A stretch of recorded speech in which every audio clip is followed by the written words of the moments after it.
네, 역마살 친구들 안녕하십니까? 역사 스토리텔러 문용기입니다. 요즘 김장들 많이 하시죠? 이미 거의 다 끝냈을 것 같은데 최근에는 좀 덜한 면이 있지만 김장은 우리 가정의 겨울철 음식의 그 근본이다라고 할 수 있을 만큼 한동안 반식량 대접을 받던 시절이 있었죠. 우리가 겨울에 채소를 절여 먹는 이 풍습이 고려 때의 기록 속에서도 발견될 만큼 아주 오래된 일이었습니다. 그래서 오늘은 김장과 김치에 관한 역사를 함께 이야기해 보고자 하는데요. 참고한 책이 있어서 여러분께 소개를 좀 시켜드리겠습니다. 음식인문학자이신 주영아 선생님께서 지은 책이신데요. 식탁 위의 한국사라는 책입니다. 이 책을 기본으로 해서 오늘 여러분과 김장, 김치 이야기 나눠보겠습니다. 전 근대 시대의 그 한자식 표기 또는 훈민적 음식 표기의 기록만으로는 이 먹거리를 옛날에는 어떻게 불렀는지에 대해서 아주 정확하고 단정적으로 말씀드리기는 쉽지가 않습니다. 단 근대로 들어와서의 기록이 하나 발견이 되는데 각 지역마다 이렇게 다양한 호칭으로 김치를 불렀구나 라는 것을 알 수 있는 그런 책이 한 권이 있어요. 일제강점기 때 일본 학자가 쓴 조선방언연구라는 책인데 그곳에 나와 있는 김치에 대한 각각의 호칭을 한번 살펴보겠습니다. 먼저 지금 우리처럼 김치라고 부른 지역이 있습니다. 경성, 그러니까 서울 지역이죠. 경성하고 경기도 일부, 그 다음에 황해도, 함경북도에서는 김치라고 불렀다고 합니다. 그리고 침치라고 칭한 곳도 있습니다. 이곳이 제주도, 그 다음에 전라남북도 일부, 그 다음에 경상북도, 강원도, 듣고 보니까 가장 광범위한 지역에서 침치라고 김치를 불렀던 것 같아요. 그리고 침기라고 또 불렀던 곳이 있습니다. 이곳이 어디냐 하면 제주도 그 성산, 그리고 서귀포, 그 다음에 특이하게도 대전이 침기라고 불렀다고 하네요. 그 다음에 이거 더 특이합니다. 저도 이걸 보고 좀 깜짝 놀랐는데 함경남도 북청, 물장수로 유명한 북청 물장수 혹시 들어보셨습니까? 물장수로 유명한 이 북청 지방에서는 김치를 깍두기라고 불렀다고 합니다. 그리고 짠지라고 칭한 곳도 있습니다. 이 북청을 제외한 이 함경남도 그 일대가 김치를 짠지라고 불렀습니다. 그래서 20세기 이 초반까지만 해도 침치라고 부르는 곳이 가장 많았다라는 것을 당시 기록으로 알 수가 있고요. 깍두기라고 부른 특이한 지역도 있었구나라는 것을 또 알 수 있었습니다. 채소를 절임 음식으로 만들어서 아주 오랜 기간 보관하고 먹은 게 김장의 원형이다라면 훨씬 이전의 고대 사회까지 거슬러 올라갈 수가 있겠죠. 하지만 지금처럼 겨울 동안 먹기 위해서 김치, 깍두기, 동치미 등을 담가두는 것을 말하자면 우리가 먹는 김치의 주 재료인 결구배추라는 것이 한반도에 들어온 19세기 말에부터 아마 본격적으로 김장의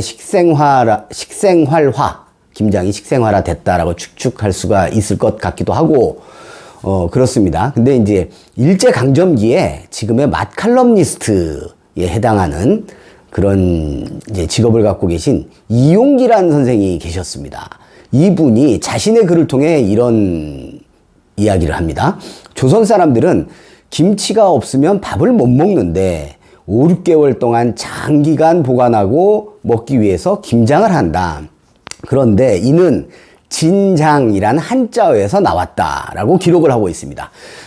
사실 따지고 보면 이 일제강점기 때 이용기 선생의 기록보다 더 오래된 기록 속에서도 김장이 등장을 합니다. 조선시대 동국세시기 속의 기록을 한번 살펴보겠습니다. 봄에 장담그기와 겨울에 김장담그기는 가정의 중요한 1년 계획이다라는 기록이 동국세시기에 나와 있고요. 농가원령과 시원령의 김장담그기 등의 기록으로도 남아 있습니다. 이것으로 미루어 봐서 김장은 조선시대에는 이미 전국적으로 퍼진 풍속이 아니었나라고 생각이 듭니다. 조선시대의 기록이 남아있다는 것은 이미 그 이전부터 이런 풍습이 있었다는 거죠. 고려시대 이규보 선생의 문집 동국이상국집에는 순무장아찌와 소금절임에 관한 기록이 등장을 합니다. 물을 장에 담그거나 소금에 절인다 라는 내용이 기록되어 있는데, 이것으로 봐서 김장과 같은 형태가 이미 고려시대에 있었다 라고도 볼 수가 있습니다. 김치처럼 채소를 소금에 절여 먹는 것은 우리뿐만이 아니라 그 옛날 여러 민족들의 기록에서도 공통적으로 발견되는 사실이기도 합니다. 하지만 김치는 이후 우리 고유의 것으로 자리 잡게 되었다. 우리만의 것으로 자리 잡게 되었다는 것도 우리가 잘 알고 있습니다. 배추의 어원을 좀 한번 살펴볼까요? 중국에서 배추를 이르는 말인 백채에서 비롯되었다. 배추는 중국어 백채에서 비롯되었다는 게 정설에 가깝습니다.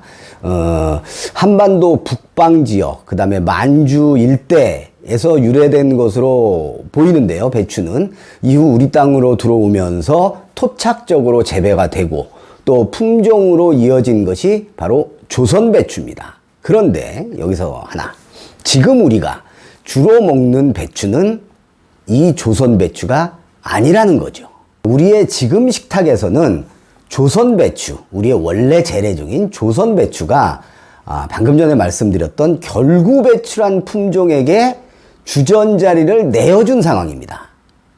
이게 이제 어찌하여 이렇게 됐느냐 한번 살펴보면 19세기 후반이 되면요, 청나라 사람들이 인천 등지에 노무자로 상당히 많은 수가 이주를 하고 집단 거주를 하게 되죠. 또한 청일전쟁 직전에는 또 청나라 군대들이 또 많이 주둔을 하게 됩니다. 그러면서 이들이 이제 배추를 가져오게 된 거예요. 그래서 이 배추를 호배추라고 부르는데, 이 호배추로 불리우는 품종이 이 청나라 사람들과 같이 우리나라에 들어오게 됩니다. 그런데 이 호배추가 우리 재래종보다 재배를 해보니까 생산성이 아주 높은 거야. 그래서 농민들 사이에서 이 재배지가 확대되는 그런 현상이 빚어지게 됩니다. 그리고 1906년 이후에 이 일제의 주도로 인해서 배추 품종을 또 본격적으로 해외에서 도입하기 시작하게 됩니다. 일본인 주도로 설립된 종묘회사들이 이 배추 종자를, 외래 종자들을 아주 대량으로 들여오게 되는 거죠. 결국 지금 우리가 주로 먹고 있는 이 결구 배추가 우리 식탁의 완전 주전자리로 등장을 한 건 약 100년 전의 일이다라고 볼 수가 있습니다. 이 조선 배추는 이런 부분이 있습니다. 그러니까 맛이 아주 좋아요. 아주 연하기 때문에 상당히 맛은 좋은데, 단점이 이 김장같이 이렇게 장기 보관을 하게 되면 너무 연하다 보니까 물러지는 단점이 있다는 거예요. 그래서 서민들의 선택권에 있어서도 조금씩 멀어지게 되기도 한 점이 있습니다. 그러다가 이제 일본이 패망을 하죠. 그들이 돌아가면서 저들이 우리에게 이미 대중화가 되어버린 이 배추 종자까지 싹 걷어가게 됩니다. 이때까지 이제 일본에서 이제 들어오던 배추가 이 종자 수입이 끊기게 된 거죠. 그렇게 되면서 우리 식탁의 주인공인 배추가 어느 날 갑자기 우리 곁을 떠나야 되는 그런 지경에 이르기도 합니다. 전국에 배추 수급에 아주 큰 문제가 생깁니다. 김치는 먹어야 되는데 우리 식생활에 아주 큰 타격이 오는 거죠. 곧 이건 서민에게는 아주 큰 문제 아니겠습니까? 그래서 나라에서도 아주 큰 걱정을 하고 연구를 하게 됩니다. 이때 등장하는 이가 바로 여러분도 잘 아시는 육종학자 우장춘 박사님이십니다.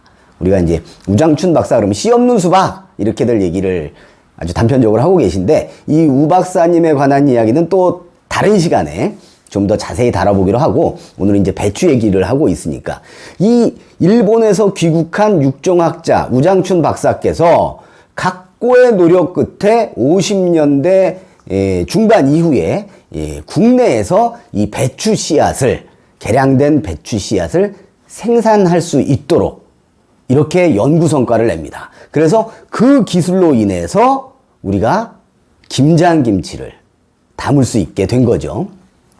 이때 개량된 배추가 이제 계속 등장을 하는 결구배추인데요. 이 결구배추가 6, 70년대를 거치면서 우리에게는 부동의 김치 재료가 되면서 결구배추가 곧 배추다 라는 인식이 자리 잡게 됩니다. 자, 여러분, 오늘의 10분의 1은 뭘 것 같습니까? 여러분들은 어떤 대목을 10분의 1로 생각을 하셨나요? 우리가 먹고 있는 이 지금의 배추는 재래종인 조선 배추가 아니다.